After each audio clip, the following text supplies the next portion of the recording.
네, 사전투표 이제 완전히 자리 잡았다는 평가가 많습니다. 하지만 아직도 이 사전투표에 대한 오해 많습니다. 젊은 층이 상대적으로 많이 한다. 또 사전투표율이 높으면 야당에게 유리하다. 뭐 이런 이야기들인데요. 그런데 이번엔 국민의힘 쪽에서도 사전투표를 상당히 적극적으로 독려를 하기도 했고요.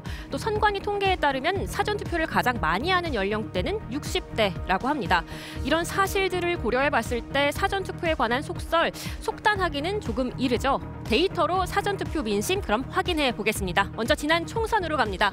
자, 지난 총선 보시면 이 사전투표 막대의 길이와 본투표 막대의 길이가 좀 다른데요. 이 사전투표가 본투표보다 더 적었다는 뜻입니다. 자, 그런데 이 사전투표 표심 확인을 해보시면요. 민주당에는 55.5%, 그리고 국민의힘의 전신인 미래통합당에는 35.6%로 양당에 대한 차이 20%포인트 가까이 납니다. 자, 그런데 본투표로 가면 사정이 좀 달라집니다. 순위가 바뀌었죠. 미래통합당이 1.3%포인트 더 많습니다.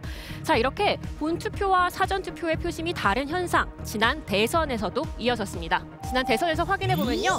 자, 이번에는 사전투표와 본투표의 키의 높이가 비슷해졌습니다. 사전투표와 본투표의 비중이 비슷했다는 뜻이겠죠. 자, 그런데 이 사전투표 표심 먼저 살펴보면요.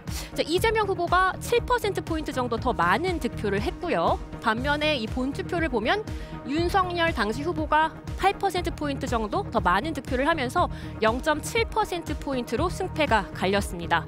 자, 이렇게 본투표에서는 여당의 후보가, 그리고 사전투표에서는 야당의 후보가 조금 더 많이 득표하는 현상, 지난해에 극적으로 더 보여집니다. 자, 서울 강서구청장 선거인데요. 딱 봐도 이 사전투표에서는 파란색이 차지하는 비중이 더 많죠. 더불어민주당 진교훈 후보와 국민의힘 김태우 후보의 차이 무려 35%포인트 차이에 이릅니다. 자, 그런데 본투표로 가면요. 진교훈 후보가 여전히 앞서고 있기는 하지만 김태우 후보와의 차이 굉장히 줄어들었습니다. 자, 이렇게 사전투표에서 야당에 대한 표가 더 많이 나오는 현상은 매 선거마다 발견되고 있기는 하지만요. 사전투표와 본투표 표심의 차이의 크기는 선거마다 조금 달랐습니다. 자, 이번에는 어떤 차이가 나타날까요? 잠시 뒤 MBC와 함께 확인하시죠. 지금까지 데이터 M이었습니다.